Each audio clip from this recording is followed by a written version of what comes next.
English is actually one of the hardest languages to learn. The way verbs are structured, the way tenses are, and the way you need to understand in what situation and how to use what. For a non native speaker, English ranks as potentially the most hardest language to learn. Yes, you heard that right. But in that process of even trying to learn the most difficult language, more or less, we sometimes can feel that, is all of this worth it? Me putting in so much time, so much effort to learn English, is it really going to be worth it to learn a language that I might not use instantaneously? Right? So let's say if you're in India and you're in a Hindi speaking region, maybe you don't need English really, really, really. And you might wonder, should I really be spending all of this time, or should I do something else, something potentially more productive with my time?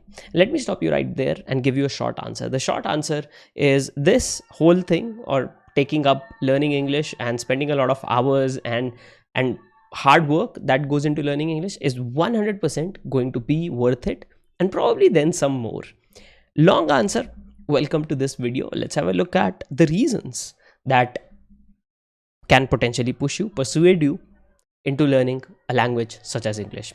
Number one, it's global communication. Now, why do I say it's global communication?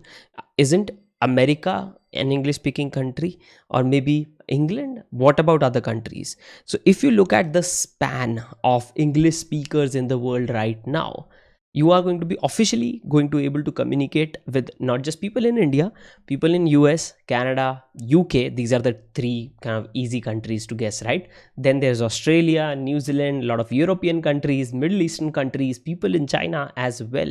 So if you actually, even Southeast Asia, by the way, if you actually start to look at the exposure that learning a language like English can bring to your career, or to just making new friends across the world, because social media is an amazing, amazing space, and you can connect with people from thousands of kilometers away.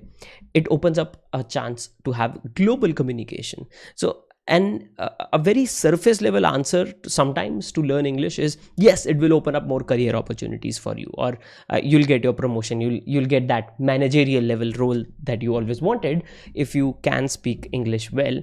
But it's not just limited to that. You open up a lot of other things.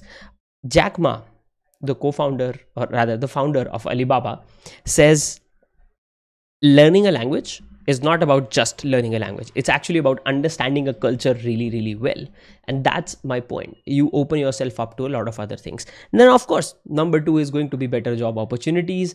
There, if you look at your career, a lot of the companies are now global companies. So a lot of bigger companies, let's say they are headquartered somewhere in the United States, and they'll have offices across the world. So if you're working for an American company in India, or a foreign company in India, or maybe even an Indian company that has built up their offices outside, TCS is a great example, right?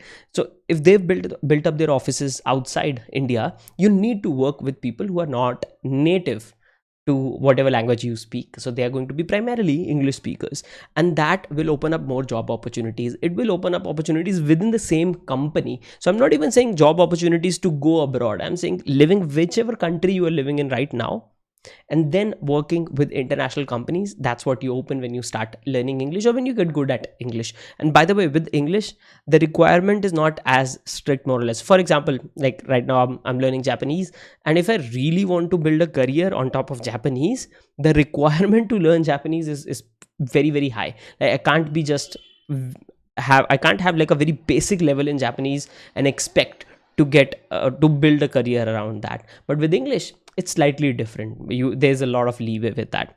Then comes the possibility to learn and to do research, because a lot of material isn't available in languages other than English. A lot of historical material, philosophical material, business material, engineering material, research papers and whatnot, they are all primarily in English. Then there are universities that actually primarily communicate in English. Now you can say, the local university should communicate in a local language.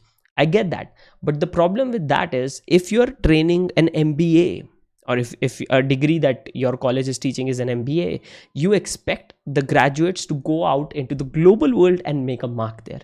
So if you actually don't communicate throughout that degree in English as an educational institute, it's going to be tough for you as an educational institute to survive, right? Because your students aren't going to go and make ripples in the global business landscape. So you also open up a lot of education, a lot of research opportunities for you. And by the way, it doesn't have to be professional education, it can also be self education. So a lot of books you are going to read are going to be in English. As an example, for example, I go through this one law every single day, which is Daily Laws by Robert Greene. I think this one probably might have been translated into a lot of languages, but still, primarily, the key language here is going to be English. So a lot of interesting books like the ones that you see here, actually. I always get confused on how to point things out in the camera. But all of these are in English, minus I think this one is a French book, and there is this one Kodansha, which is the Japanese kanji dictionary. But other ones are all in English. So you open up a lot of opportunities with that, and with internet, which is my another reason.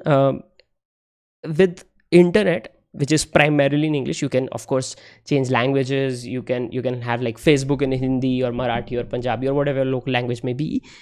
But primarily with internet, when you're going to communicate with other people, it's going to be easy. A lot of people, which by the way Jack Ma in his video also says, is a lot of people feel, with AI, why do I really need to learn languages? I can just use a translate app, or I can use Google Lens and just point out what's written, and it will tell me exactly what's written. Why should I learn that language? And that's the point. You open up a culture to yourself.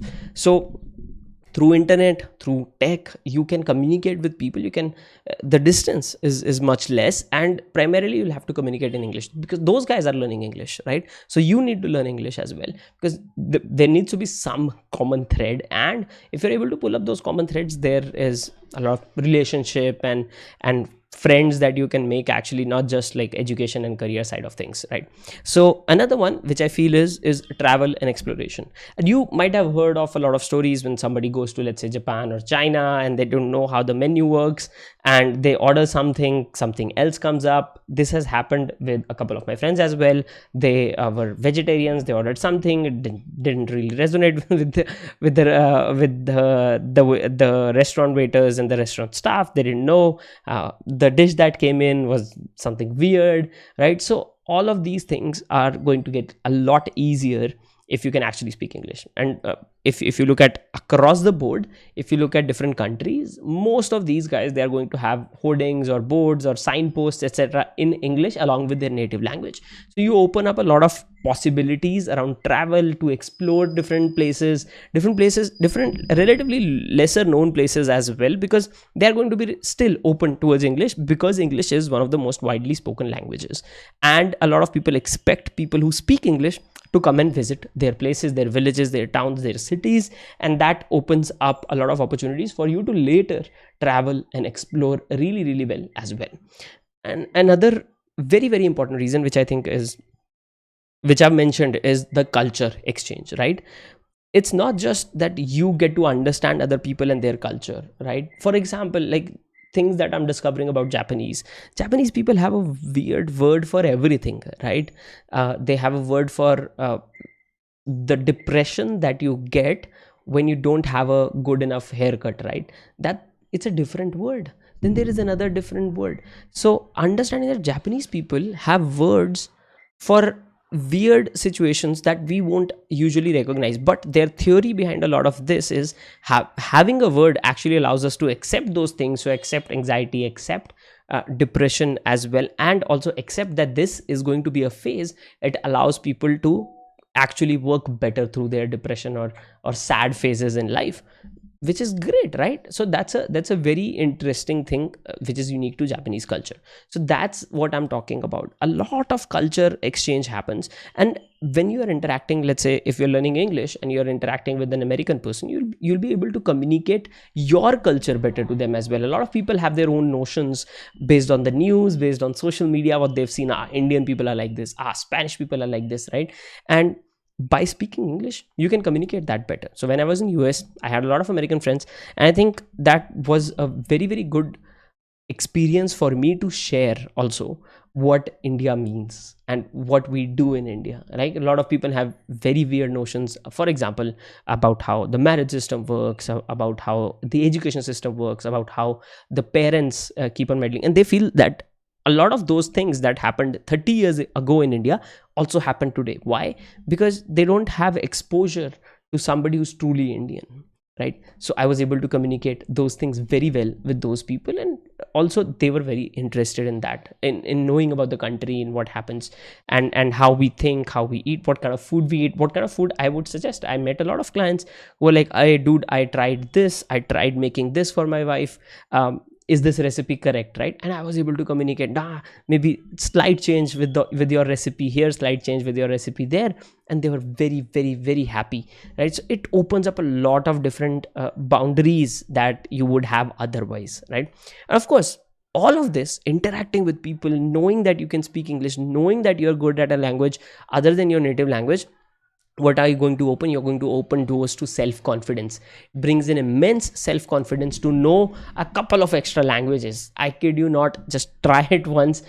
It really, really helps. And especially when people start to acknowledge, oh wow, you're good at English, right? When people start to acknowledge, it's going to feel nice, and you're going to feel more confident about yourself, and that's going to open more interview doors, more relationship doors. As you meet new people, you'll be able to build relationships faster because you're going to be slightly more confident than you were before as well. So I think that really, really helps. And lastly, if you look at everything that you need to consume, a lot of cultural resources that you need to consume, the movies, the TV series, books, novels, fiction, non-fiction, etc., all of these things, they tie into being innovative and creative, because innovation and creative is about tying different things together, or connecting the dots, as you say. You take a dot from here, take a dot from here, you try and connect those in weird ways, and that's your unique creativity as a person, right?